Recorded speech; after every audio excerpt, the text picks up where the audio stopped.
Hello everyone, I'm Juhi Chaturvedi and I'm the Vice President Merchandising at Ethos. On behalf of Ethos Watch Boutique, I welcome all of you to the Ethos webinar to discover the exceptional watchmaking and timeless elegance of Moser Cie.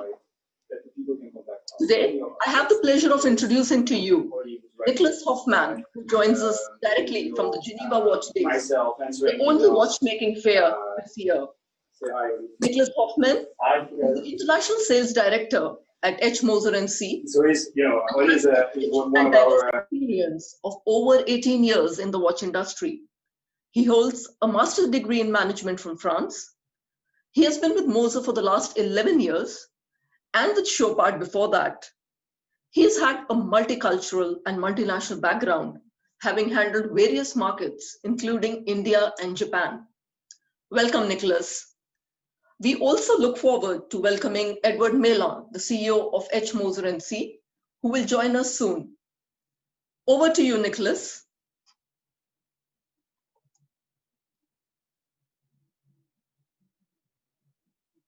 Sorry, there you go. I don't know if you can hear me all right. It's a pleasure to do this webinar now live from Geneva. Thank you for the introduction. Thank you for organizing this. I think it's been a very special year, as we all know, worldwide, on the different markets, on the different industries, whether it's health. So it's a very special moment now in Geneva to have this fair. It's actually very exciting. You just realize how much you forget the adrenaline and the preparation of such fairs. It's kind of upside down as well, because we've got live meetings digitally, but also physical meetings as well, where we still have international guests. So it's nice. I've got a beautiful view, which maybe I'll be able to turn the camera on Lake Geneva with the jet d'eau, and you can see Mont Blanc from the window here. But it's an honor to be here to represent Moser and to introduce you to the brand, and to be live with I see 77 participants on this webinar with India, and thank you very much for the whole Ethos team for your trust and confidence and allowing us to make this happen. Our pleasure, and we look forward to seeing the novelties and learning more about the brand, and the view of Geneva will help as well. I wish we were there, but let's say that will be the second bit. Yeah, I don't know how. I think we were talking the best way to interact, the best way to introduce you to the brand, and we've got a brief presentation of the company for those who don't necessarily know. I'm sure there's a lot of you who already have heard of the brand, but we just wanted to give you like a little refresh or a little introduction of. You can see it under the title, what makes Moser very rare. And I think if maybe I'd just break it down, a brief presentation on who we are, the historical side, what makes us special in terms of manufacturing, in terms of dials, in terms of movements, in terms of technicality, and then most importantly, some of the products which we're launching in Geneva Watch Days. I'll try to do my best to show you some of the novelties on the wrist, and try to snatch some watches from the different meetings which are happening around right now. If there's anything, just please interrupt. I know that not everybody has access to audio, but if Juhi, you want to interact with these questions, then you can always jump in. Perfect, will do. Thank you. And just Edward is finishing another live on another channel, then he's got another interview, and then he'll be joining us later as well. So let me start. Then, so it's Moser & Company. It's we're a small little company, family run. It was always family.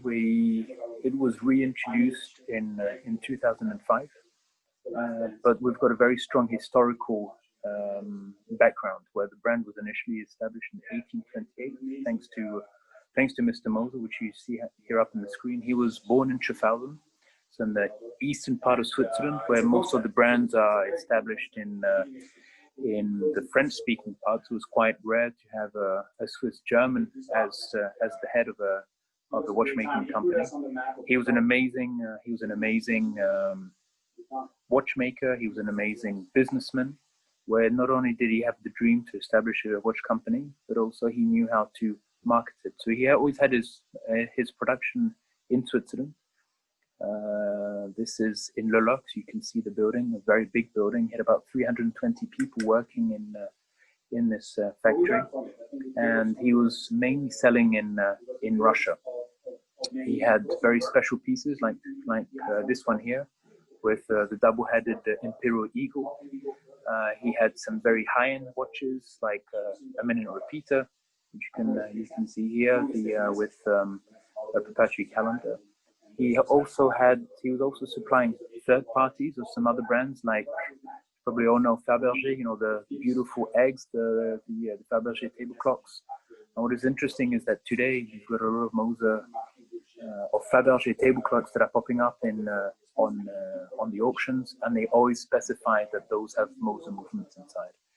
At the biggest time of Moser, you had approximately 70 different calibers which were being produced, which is huge. This is, I would say, middle of the 19th century, and some of the estimates was that he had produced in his entire career approximately 500,000 watches, which is in about 40 years. There's not one single day where we don't receive an email and say, I received a watch from my grandfather, or I found in the cellar in the basement, and asking for information. In addition to be a fantastic watchmaker, like I said, he was a very strong, a successful businessman, where he knew how to make watches, but he also knew how to distribute them. And he was one of the very first ones to have monobrand boutiques. This particular one is the one in St. Petersburg. He had 3 others in Moscow and Nizhny Novgorod and Irbit. And basically, he was selling from St. Petersburg all the way to China along the Silk Road, because that's where the money was. That's where the trade was. He was one of the richest families in Switzerland. He was mainly living in Russia, but he wanted to return to his hometown. And this is where he wanted to reinvest in his city. This is the middle of the 19th century. Europe is going through an industrial revolution, and he reinvests the money he earned in Russia into modernizing the city. And you see here the picture. He put the Rhine, which is the second or the biggest river in Switzerland, and he built and financed the water dams, and he brought some big industrial conglomerates, which still exist today in Schaffhausen, and including one famous watch brand that you probably all have heard of, the three-letter brand. So it's thanks to Mr. Moser when he heard of an American businessman who wanted to establish an international watch company. And he said, well, why don't you come to Switzerland, to Schaffhausen? You can use the energy from my dam. You can use one of my buildings, and I can find people that you can hire. And that's why in 1868, IWC was established in Schaffhausen. So we're proud of that little part of history. So Schaffhausen today, you've got the beautiful castle where the Moser family used to live. If any of you are in Switzerland, hopefully in the near future that we'll all be able to travel again, then please come by. We're only about half an hour away from Zurich, and we can visit the home. So it's a castle where the Moser family lived. And then in Schaffhausen, you've got the Moser Road, the Moser Park, the Moser statue. It's still called the Moser Dam because he was one of the key persons in Schaffhausen in those days. Fast forward to today, where manufactured now is not in Le Locle, but in Schaffhausen. We family run. Edward is going to join. His family has always been in the watch industry. His father was the CEO of Audemars Piguet for over 20 years. So a very strong background in watchmaking. They come from La Vallée de Joux, so it's generations of watchmakers. So I think being part of such a company it's a better understanding of what it takes and what it needs. It starts with having a full-fledged manufacturer. There's probably a lot of brands that claim to be a manufacturer, but it's more of a marketing term rather than an actual fact. We're proud to be able to nearly all the components of the movement entirely in-house. We don't make the cases, we don't make the dials, but really the most important parts of the watch is made in-house under one roof and not different production sites.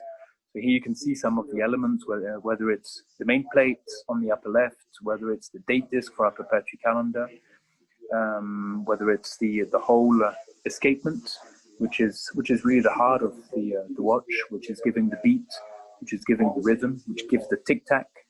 And this is, in the watch industry, you probably have about a handful of brands which are able to produce the hairspring and balance wheel. So here you have the hairspring here. I was mentioning at the beginning that you saw Moser very rare. So it's very rare to be family run in the watch industry. It's very rare to produce everything in-house. It's very rare to make your hairspring. As a result, we only make about 1,500 watches a year, which is also very small quantity. Our neighbors up the river, which I was mentioning before, they're 120,000, 130,000, maybe a little less this year, but nevertheless, it just shows you the difference of quantity. It's a Patek Philippe would be 60,000. So you can imagine with 1,500 watches, it's very, very limited. On the other hand, the hairsprings we make in-house, obviously for ourselves, but we also produce and sell to about 20 to 25 watch brands. Some of them very small. We had a collaboration with a very niche brand, small independent MB&F. We have some other independent brands which have been buying hairsprings, but most importantly, we've been selling to some very big brands which Ethos carry those brands. Unfortunately, we cannot reveal who they are because we have to sign confidentiality clauses. But to give you an idea of quantities, we're more in the over 100,000 hairsprings per year versus 1,500 watches for Moser. So it's definitely not Max or Moser, which are the biggest customers for those hairsprings. Balances wheel as well. At Moser, we use traditional balance wheels with the little screws in order of regulating screws, and something that we're very, very proud of. Nicholas, also if you can tell us more about the Moser dials. They're so distinctive, sometimes without a logo. What's the story? How did these dials come about? So I think it's several factors that come into account. We've got a very strong historical background, which makes us very rare. We've got this production capacity, whether it's the movements, whether it's the hairsprings.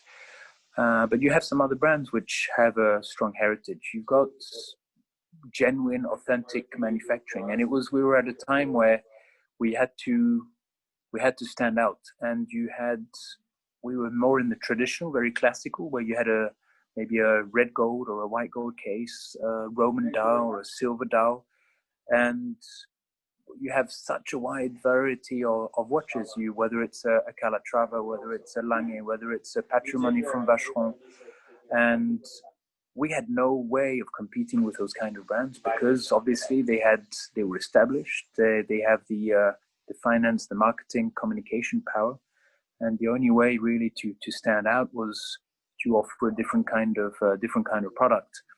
And the different kind of products, even though we've got amazing movements with long power reserves and we do our own hairsprings, you need to make it visible. You need to make it stand out, and that's why we were shifting from this traditional to a more modern. So it's that nice bridge between tradition, classical, and a cool, sexy, modern product. And this we could only do through the dials. We introduced the first Fumé dial in 2007, which was a gray dial. But then obviously we started to adventure the different kind of colors, such as the blue dial, which you see at the bottom, and that's really become our trademark, where we've managed to reach the level that we were able to position ourselves that it's more than just a dial, it's our logo. So even if the watch doesn't even have a logo, that dial becomes our logo. For example, this one here, the concept watches, and it's amazing. It's like a suit. It's you're going for the craftsmanship of that. You go to a little tailor in next to the Lake of Como. You're going there for that relationship that you have with the watchmaker, with the tailor. You're choosing the material, you're choosing the cut, and nobody's ever going to see that it's you branded here on the sleeve or a big hallmark on the chest. No, it's that special relationship that you have with your suit, and the watch is exactly the same. Do you really need to look at your watch to read the logo to say, oh yeah, it's a Moser? No, so there's that special relationship, and that's we're very proud of having been able to remove the logo, focusing on the dials. And it's maybe that link as well with traditional watchmaking, where back in the time when you had the little craft or the artisan behind his watch workbench, the most important part of the pocket watch was the movement, and he would not put his name on the dial. So you had the very first pocket watch, it was logo free, and the most important was his name on the back, which was a seal quality. So not only is it a marketing coup today, but it's going back to the essence of true, authentic watchmaking and creating an identity of ourselves and being recognized as a brand, as an aesthetic, rather than having to write it down. That's in fact so true. Distinctive, subtle, it's absolutely brilliant. We're all fans.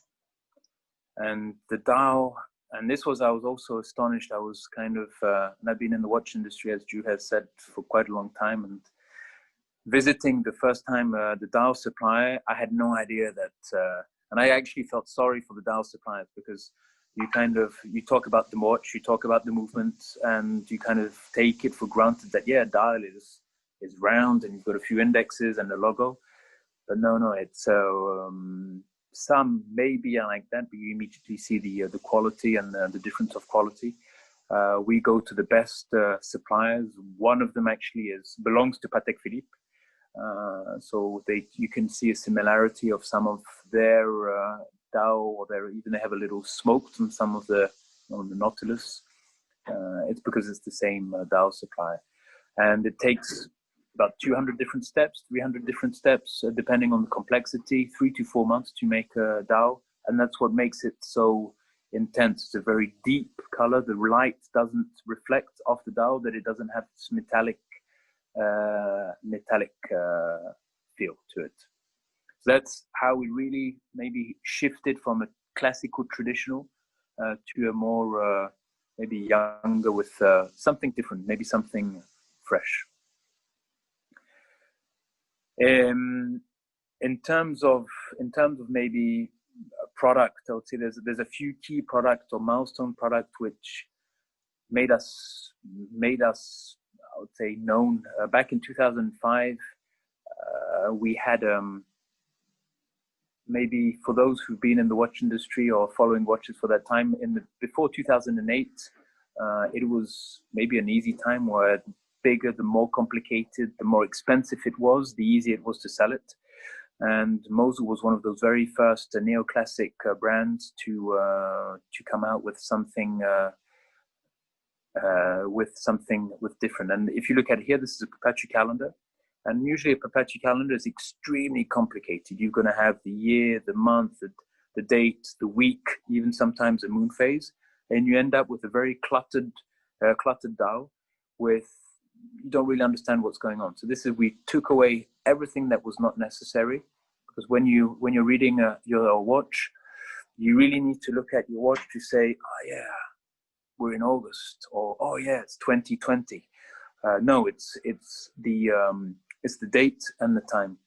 However, you do need to tell the watch which month it is, and so you've got if I go like this, sorry, you've got a little hand in the middle, which indicates one of the 12 indexes. You have 12 indexes, 12 months. And so each of those indexes indicate one of the months. And believe it or not, but it's a fact, not one single brand in over 200 years of watchmaking used those indexes to indicate one of the 12 months. So it's this maybe this thinking out of the box approach which made us famous.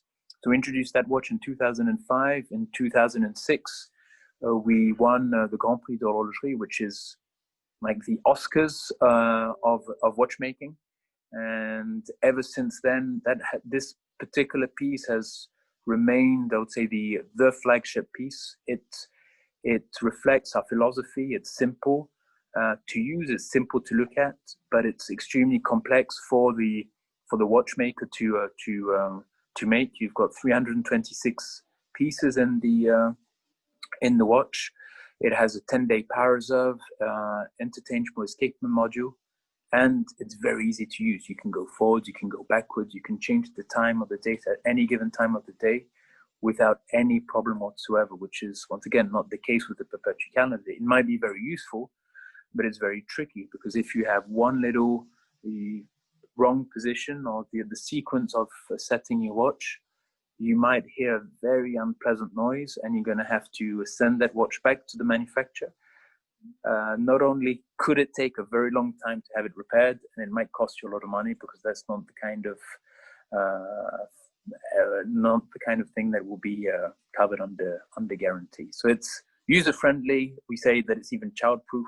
You could give it to a child, unless that child drops the watch, he's not going to break it. So it's this, we're extremely proud of that.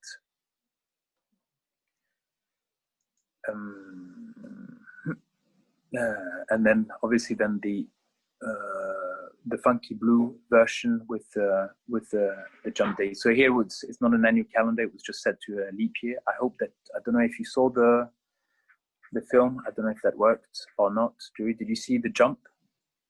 No. No. That's how it. That's. I think that's how it goes so fast. So here it's going to be on the 29th, and then you're going to see it jump from the 29th to the 1st. Yes. And that's basically how fast it goes. And even if then you're at midnight, then you can pull the crown again, and you can go backwards.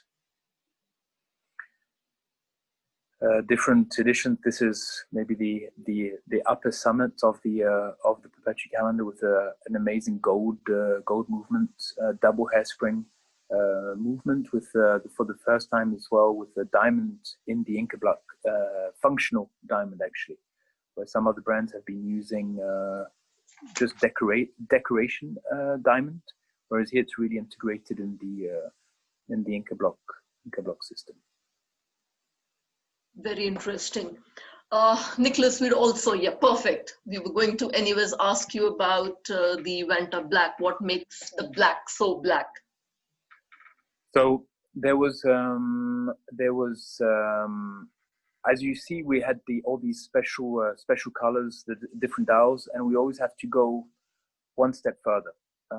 You can see there has been a trend by other brands as well, using blue, using green, using this fumé effect. It's not something that we invented. It was very famous in the 60s. We maybe were the ones who reinitiated it, but we need to think further. And one other element was the Vantablack. Vantablack is a great material. It's a material which is used. It's a high-tech material which is used at NASA, for example, for telescopes, because it absorbs 99% of the light. It's basically nanotubes which absorb the light. So imagine a forest where you're walking in a very dense forest, and you're at the bottom of the trees, and at the bottom of those trees, then you have a very little light. To have that same proportion on a dial, you would have to have those trees, which would be 3 kilometers high. And that's how thin those nanotubes are. So they're made out of carbon. and it's a very complex procedure. We don't make that material in-house, but you can imagine how complicated it is, because if you have one speck of dust which falls onto those nanotubes will crack and fall, meaning that particular position will no longer absorb 99% of the light. So it will be a little less dark. To give you an idea, I think, if I'm not mistaken, regular black absorbs about 70% of light, and this one is 99.9. So if you take a black hand, which are not Vantablack, and you put them on Vantablack, then those hands become gray. So if you see the watches that we introduced this year, you have the Vantablack, and those hands look gray, but actually they're black. If you put them on a white sheet of paper, then you would imagine that you can't get anything blacker.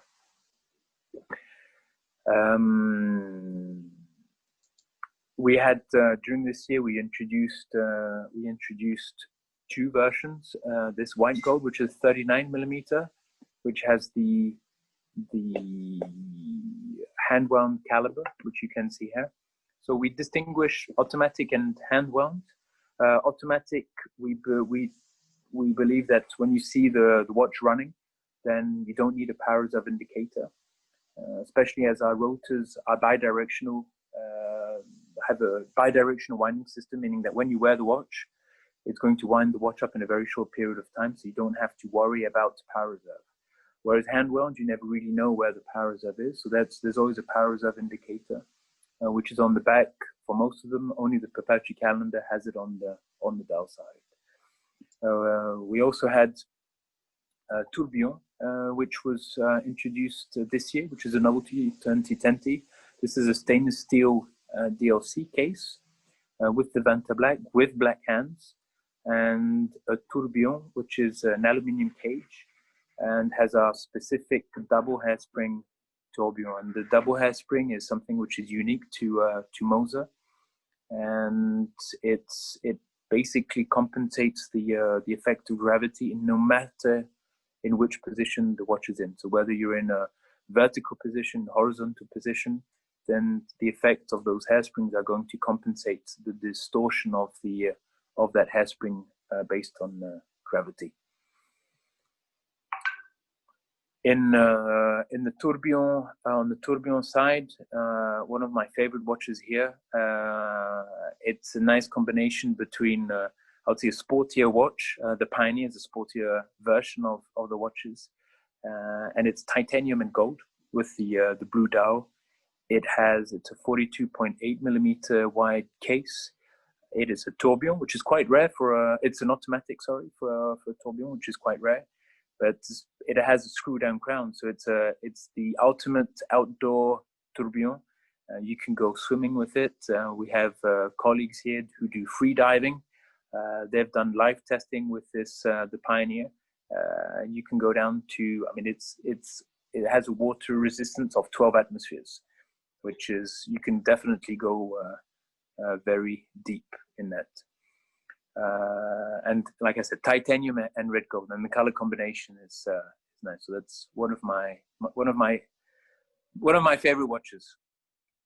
It looks like a very good product for the Indian market. It's blue, which is very popular. It's rose gold, and I know you don't have too many in rose gold, and we are very happy to see this product. Yeah, I think it's a nice piece because it's warm. It's not ostentatious. It's just I don't know. It just works out there. That color combination is great. You can dress it up in a suit. You can dress it down if you're going to the beach. And the whole Pioneer collection, if I give you just a little story, we're all very young, you see, and we're in the company, and young kids. We spent a lot of weekends at the playground with the kids. But if you've got a Perpetual calendar in gold, it's probably not the best watch. So we needed that weekend watch, and Edward has 4 kids. I have 2 kids, and his brother has 3 kids. There's a lot of kids, and we needed that everyday weekend watch, which can be a little more beaten than a very classical Perpetual Gallon. So that's that little story about how the Pioneer came in. Maybe coming back to the technicality of the hairsprings, we've got flat hairsprings, which is the regular hairspring, which you'd see in most watches. Then the Breguet curve, which reduces the effect of gravity, but only reduces, does not cancel the effect of gravity, and the double hairspring, where you can see those two superimposed hairsprings. And when one hairspring is being distorted one way, then the other hairspring is going to distort it the other way. So no matter in which position the watch is in, then you'll have that cancel. They will cancel the effect of gravity. So it's something which is patented by us, and we are the only ones who are able to use it. So if you've ever heard of another brand which has a double hairspring tourbillon, then you know where it comes from.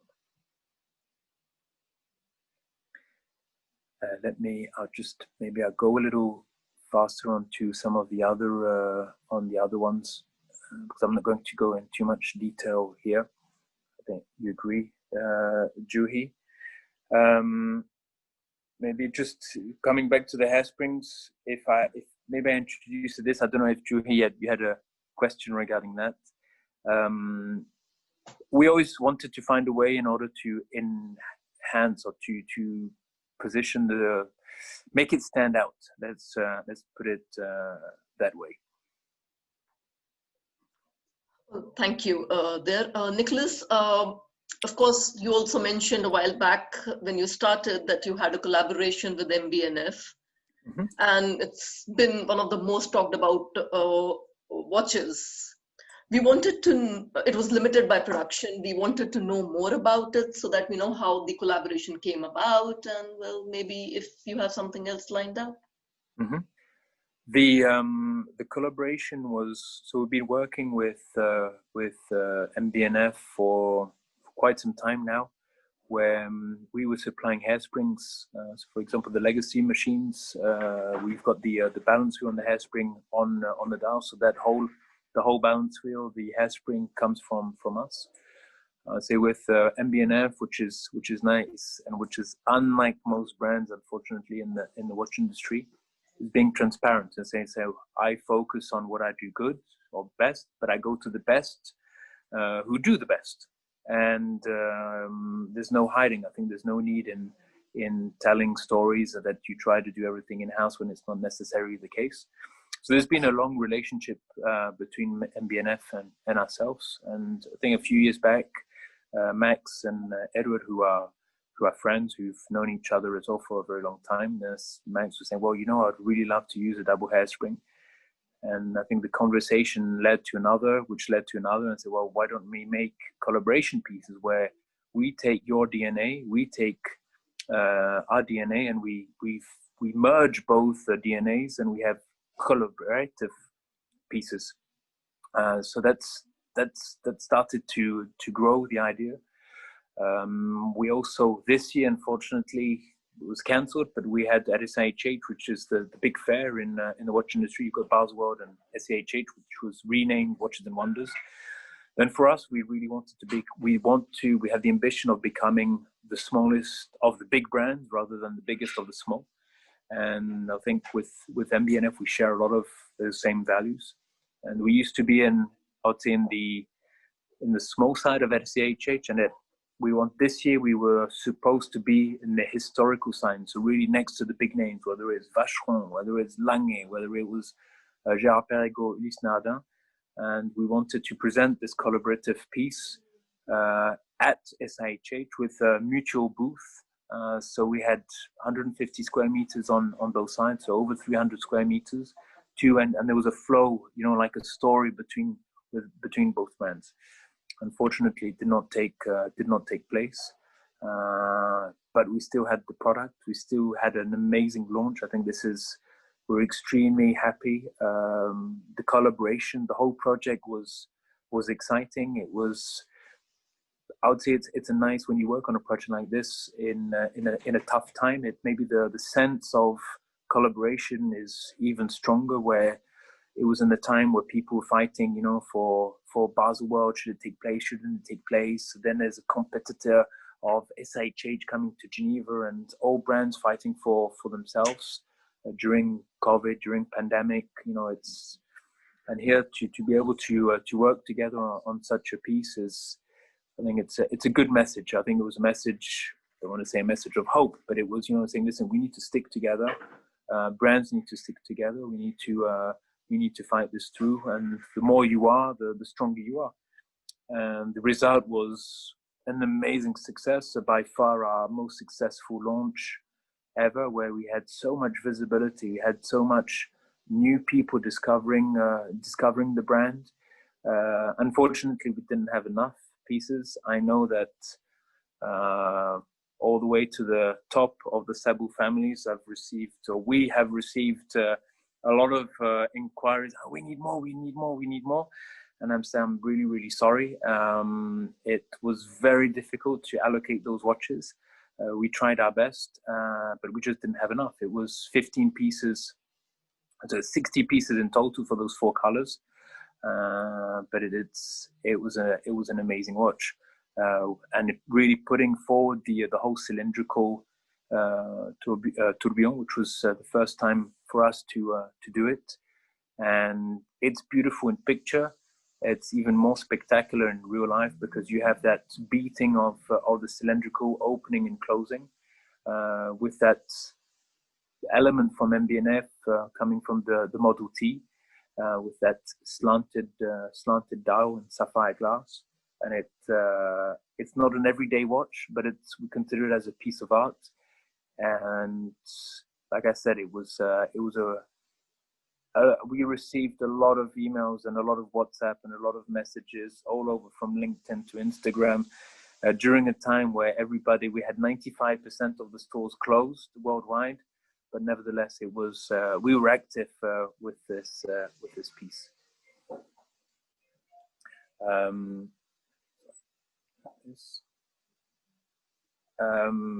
So different colors: the blue, the white, and the green.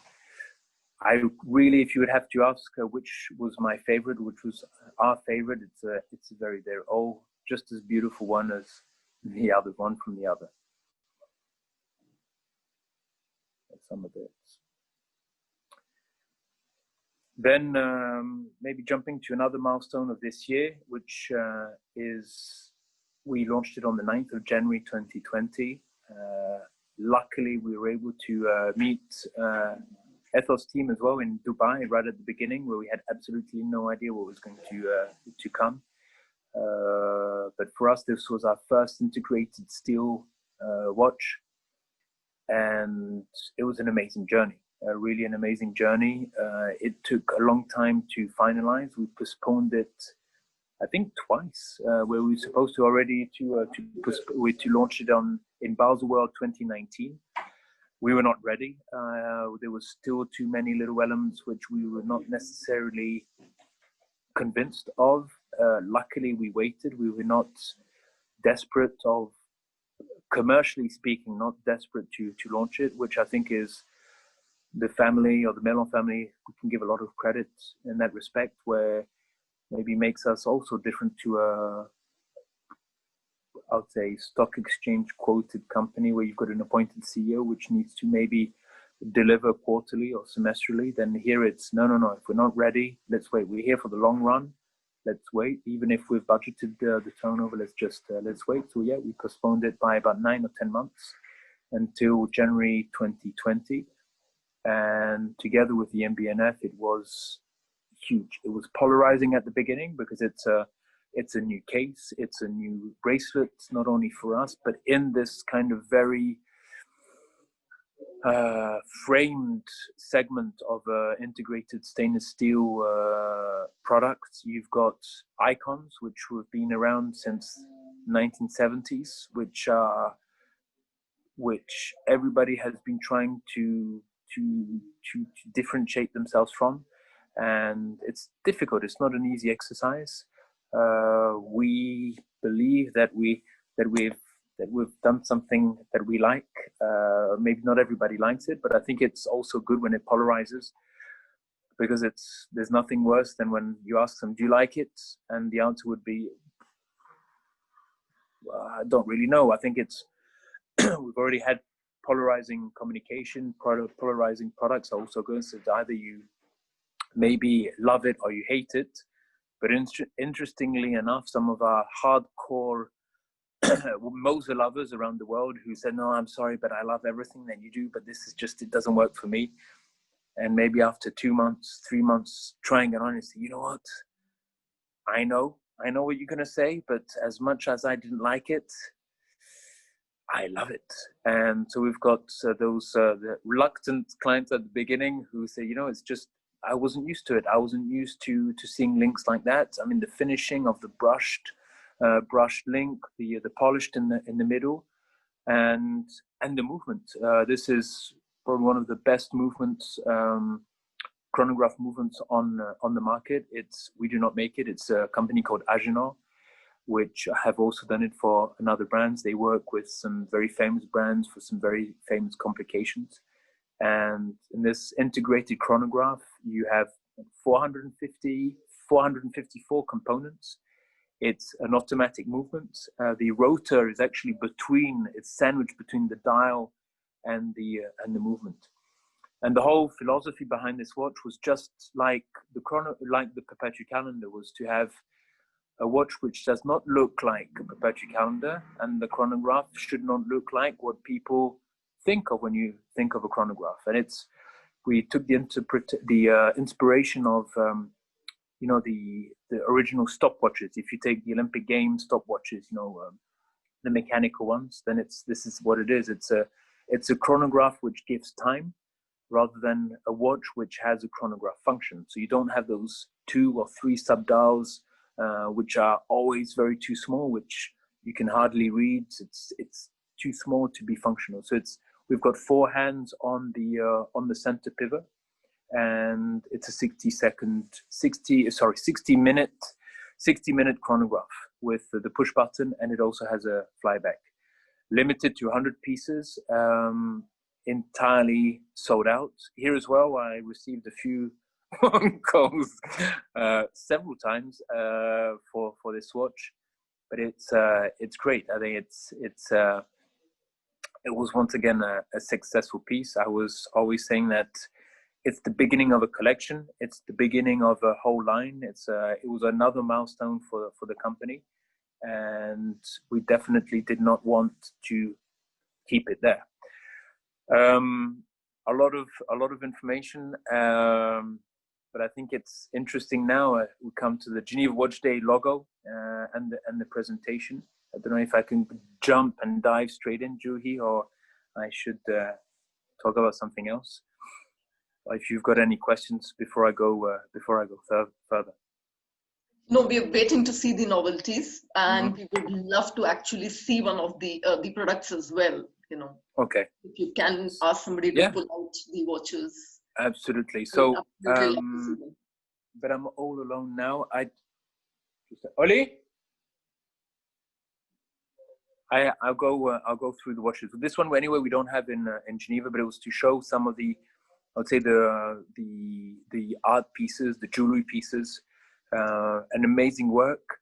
And once again, here the philosophy was to have a watch which is not just diamond set or a jewelry piece for the sake of having stones on it. It's a fumé dial, and which requires a lot of time to find those stones, to find the rubies, and to have the fumé effect from the dark red rubies all the way to the white sapphires.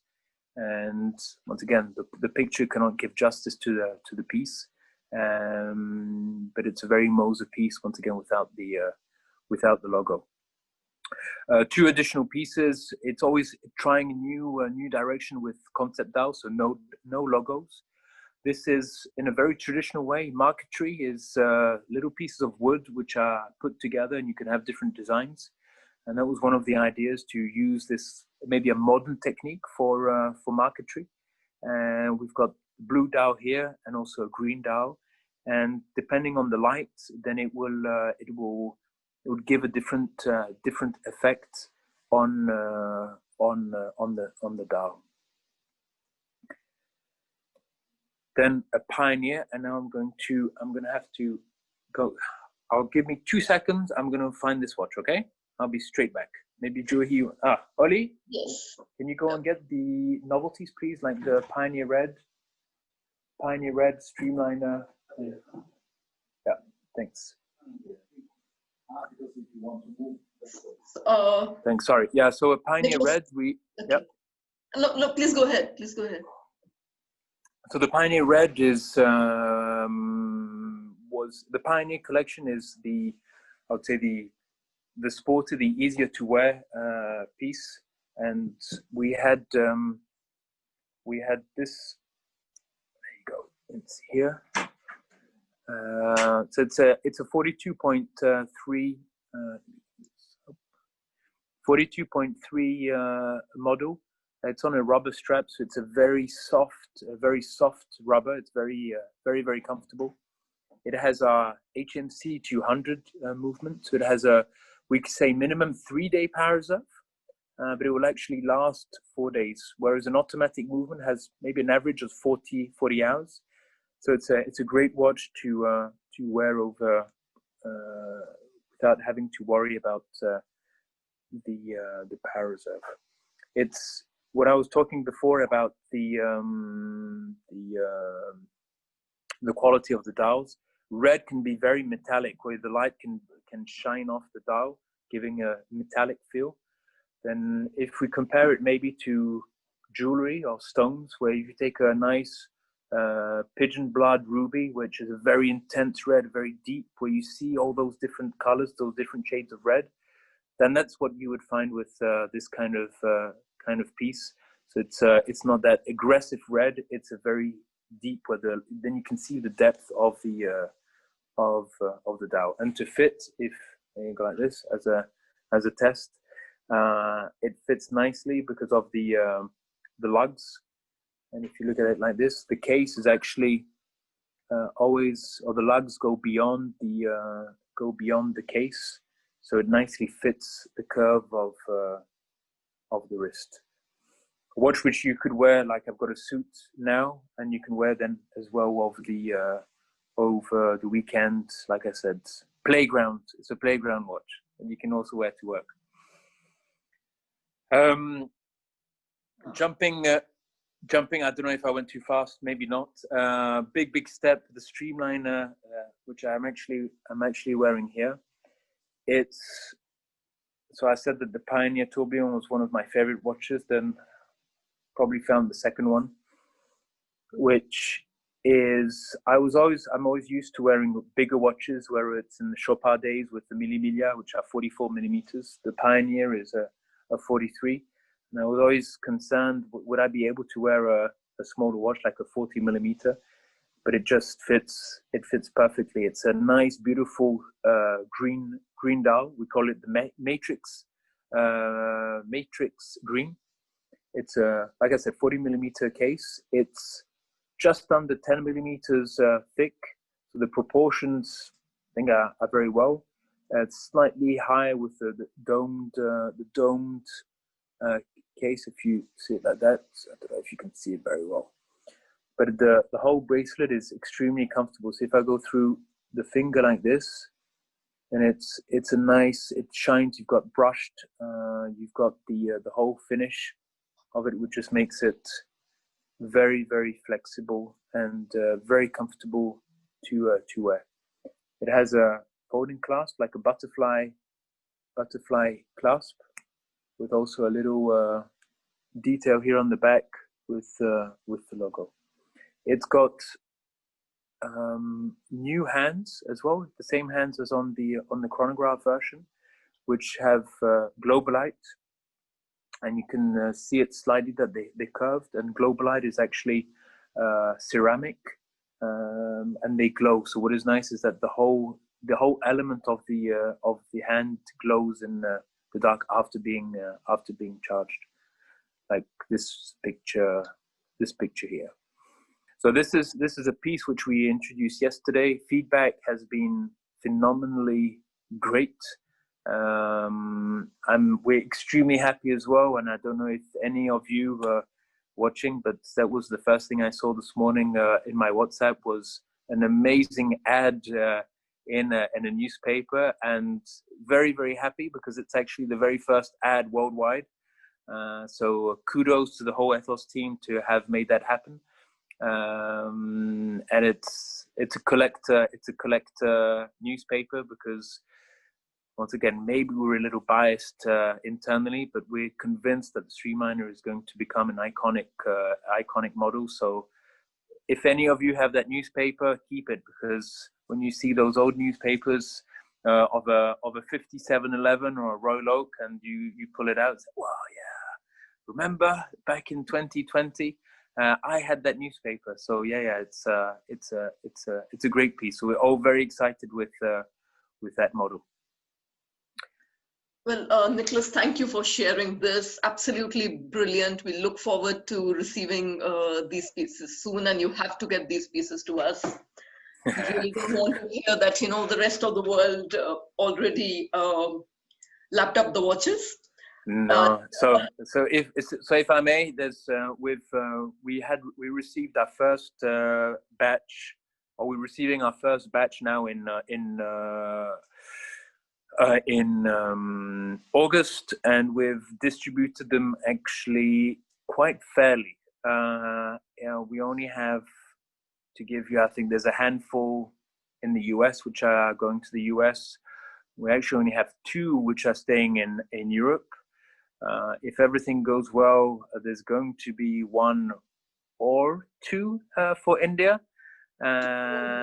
So that's just as many as the entire Europe. So, but I think it's just important to I'd say it's partnership, and there is definitely a big support on both sides. So yeah, definitely India deserves to receive 1 or 2 at least. We're pushing for 2, but it's supplies is tough. We don't make the cases, you see, so we have an excuse.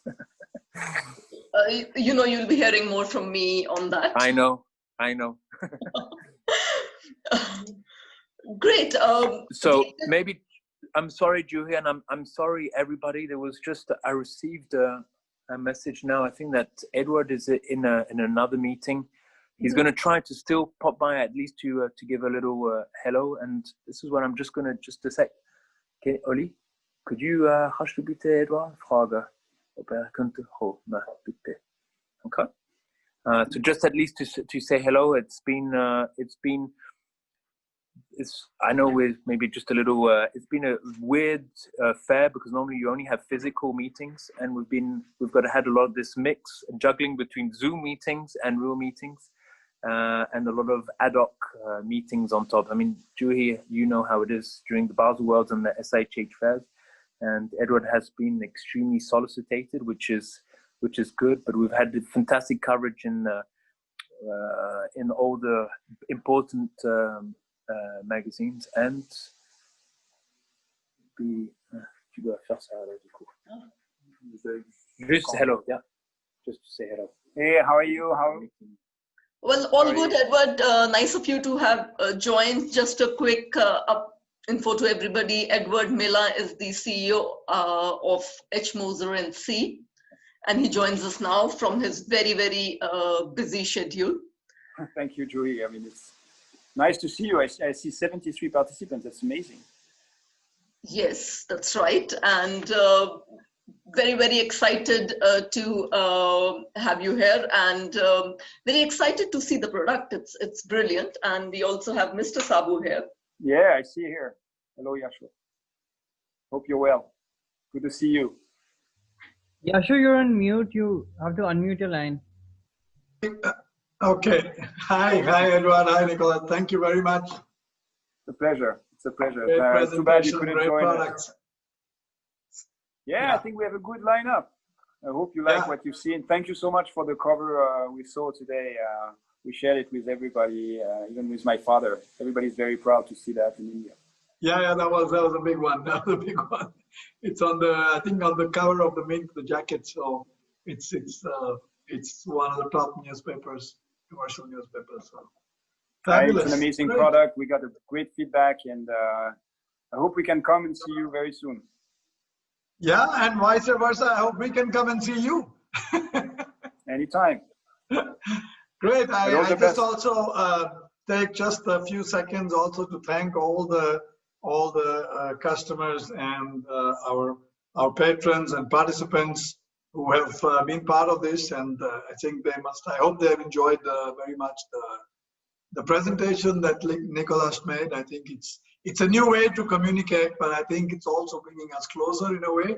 So this is really fabulous, and also thanks to the Ethos team, led by Juhi.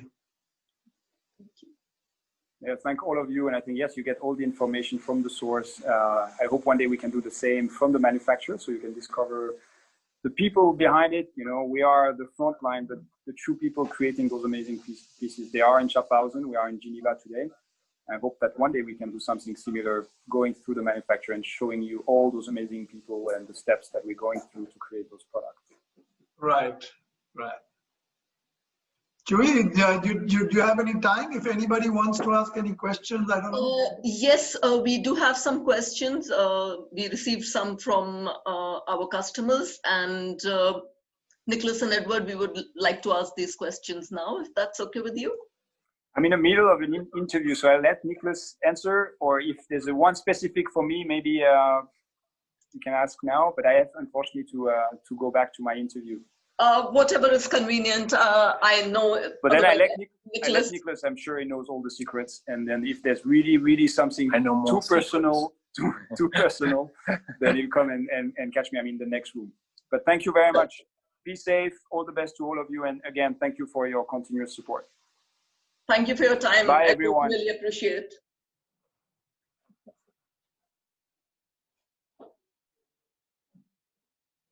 There we are. Thank you. Sorry about that. Yeah. No, not at all. Now for the questions. The first question we have is material, function, or aesthetic. Which one takes precedence while designing a new watch? Ooh.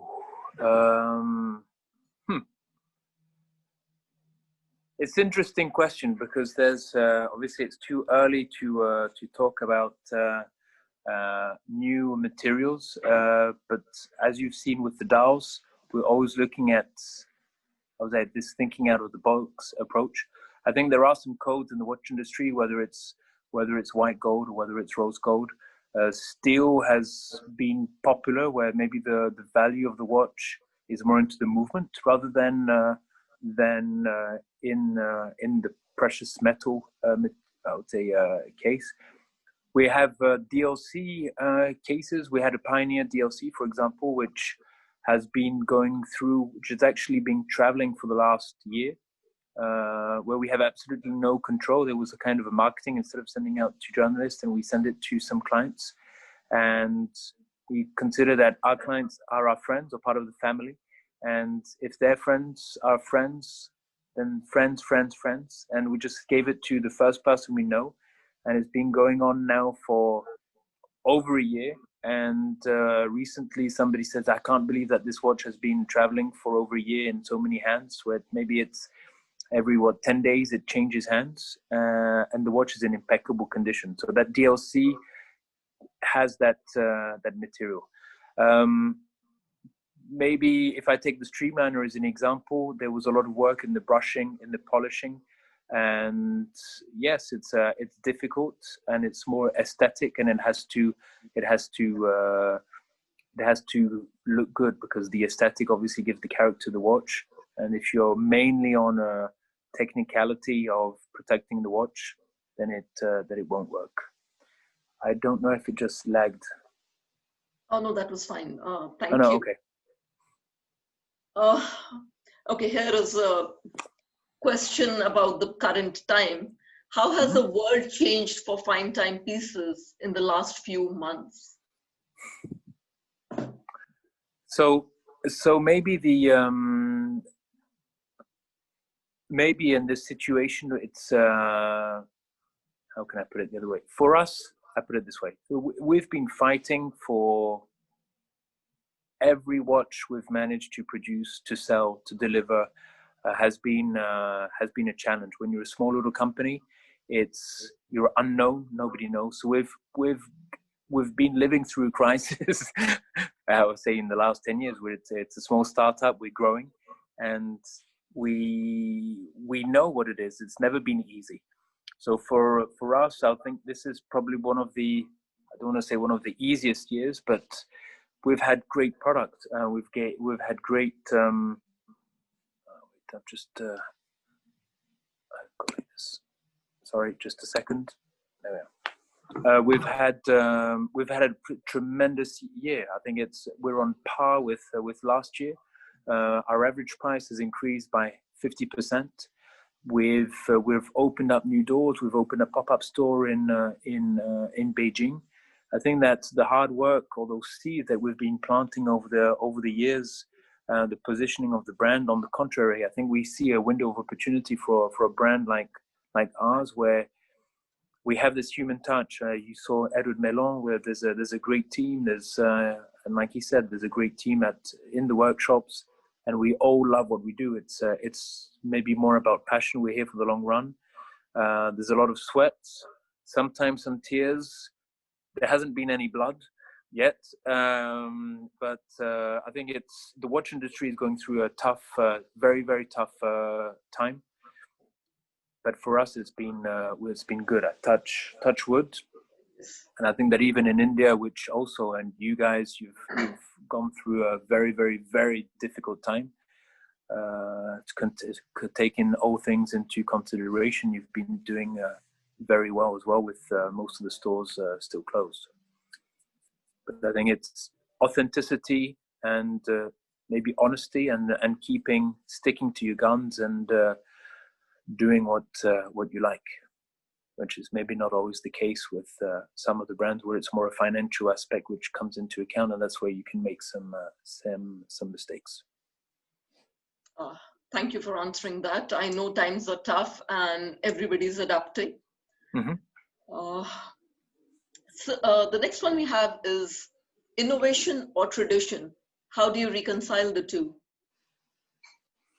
I think innovation needs to make sense in the traditional way. I think we've always had innovative elements. If you take the Vantablack, but it has to be part of the DNA. If it's just to make something just for the sake of being creative, which doesn't tell the story, which doesn't work for Moser, anyway, it doesn't make sense. We've had different ideas of maybe new movements of R&D, new materials. Doesn't make sense. Would maybe another brand do it? If so, is it right for us? So I think it has to be that right balance, and sticking to the DNA. It can be very tempting to go, I don't want to say all over the place, but being tempted to do this because it's cool. But it has to stick with the DNA. So it's that blend between the two. Thank you. Now this is a question, and you can tell me if you don't want to really take this, but what are the brands that Moser appreciates and would be interested in doing a collaboration with?